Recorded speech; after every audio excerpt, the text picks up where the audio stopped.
Ooh, Nelly.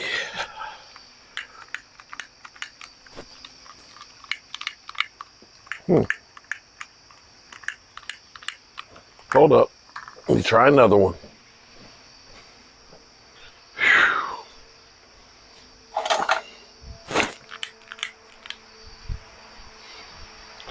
Oh my goodness.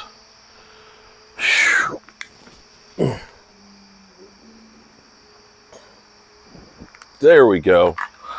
What's up, good people? Mark Holmes here, and as always, I want to say thank you all for watching, commenting, subscribing, and being part of the Joe Boo Sports Report. Without you guys, as well as you ladies, you know that this literally, does not work. Ooh, Nelly. That hurt.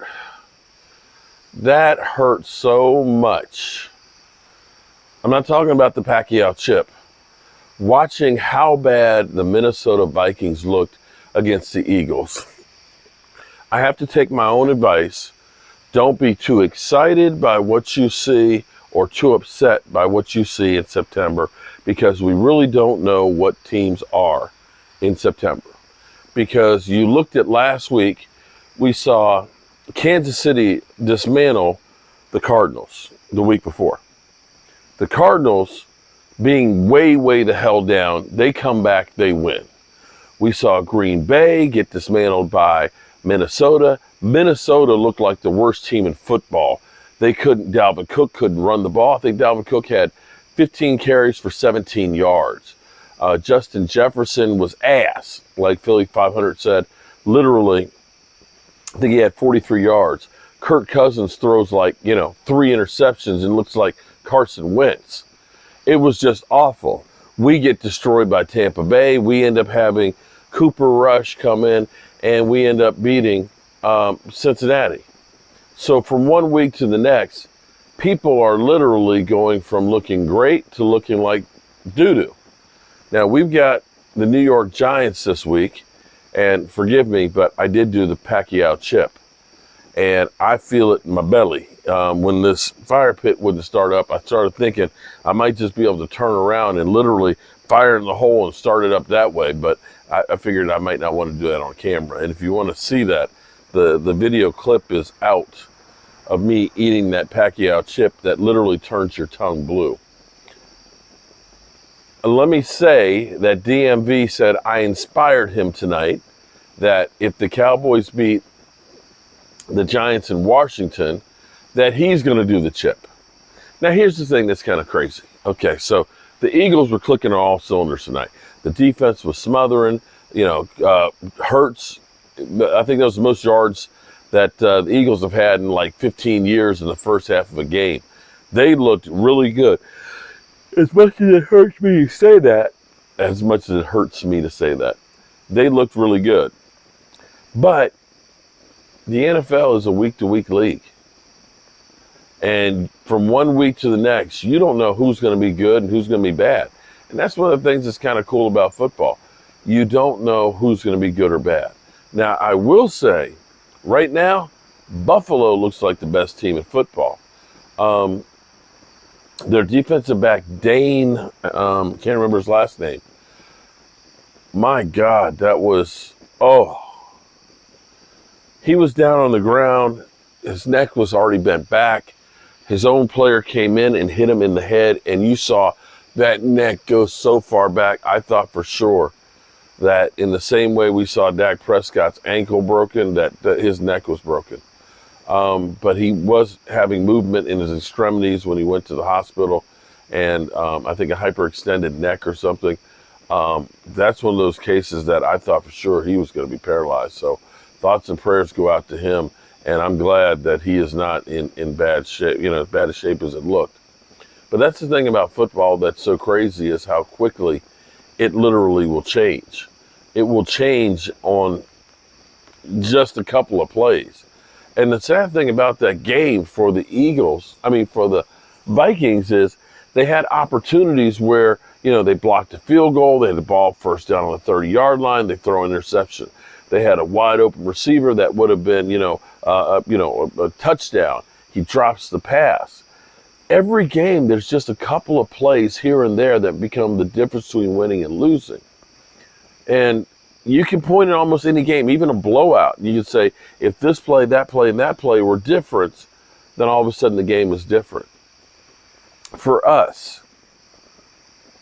for once, I'm going to say the Cowboys did something I've actually begged for so long.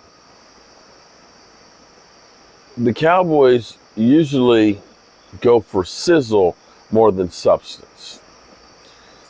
You know, we've always gone for the wide receiver or the cornerback and things like that, or the edge rusher. And we haven't really focused in on the meat and potatoes of the team.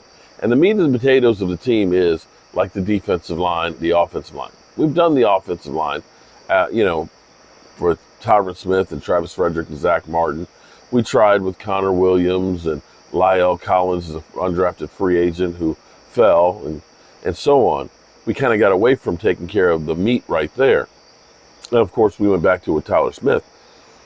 But the meat on the defense, Micah Parsons is unbelievable. Micah Parsons, one-on-one, I don't know that he is blockable.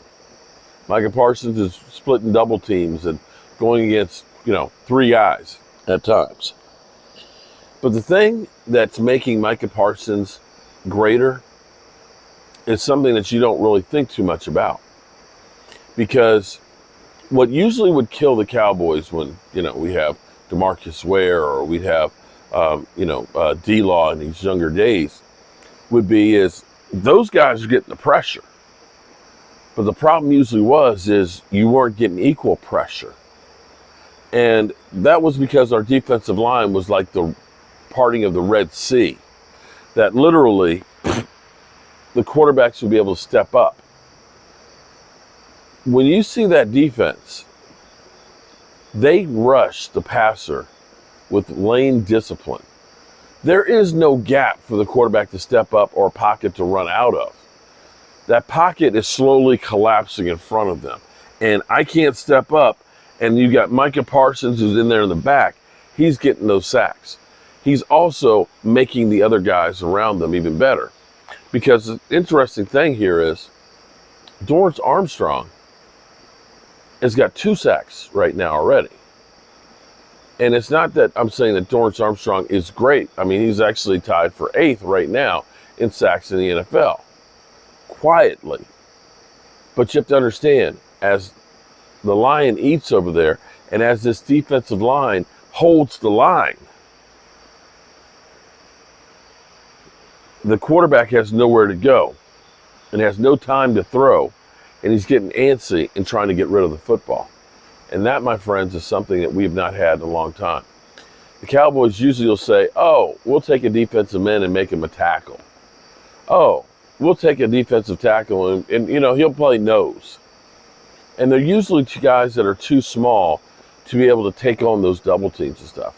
Well, now, quietly again, a guy like Quentin Bohannon is in the middle there clogging it up. He's keeping those guards from getting to the second level, and your linebackers are now able to scrape and make plays like it's designed. And it's amazing because the Cowboys constructed this defense in the course of 2 years. We had no safeties. We had no big guys in the defensive line. We had, D-Law, who's getting old, and Randy Gregory, who, couldn't stay off the weed. We had Van Der Esch, who was kind of injured, and we had Jalen Smith. But this defense has been completely revamped. Yeah, we got some of those parts. Those parts have gotten a hell of a lot better real quick, along with the coach who was directing them. So when you can stop people, when you can get takeaways, you help your offense out big time. And that's where we are right now. And speaking of where we are right now, I would want to hurry up and end this video because I'm feeling that chip. He's trying to make some noise and be like, have you seen the movie Alien? Where they kind of come out? Yeah, I've got an alien in me right now, and it's called the Pacquiao chip. So I'm going to finish this off. God willing, I'll see you in the morning, but make sure you tell the people you love them, because you might not get the chance again. And I truly love you guys. And I appreciate each and every one of you, because without you guys, I can't do what I do. Peace out.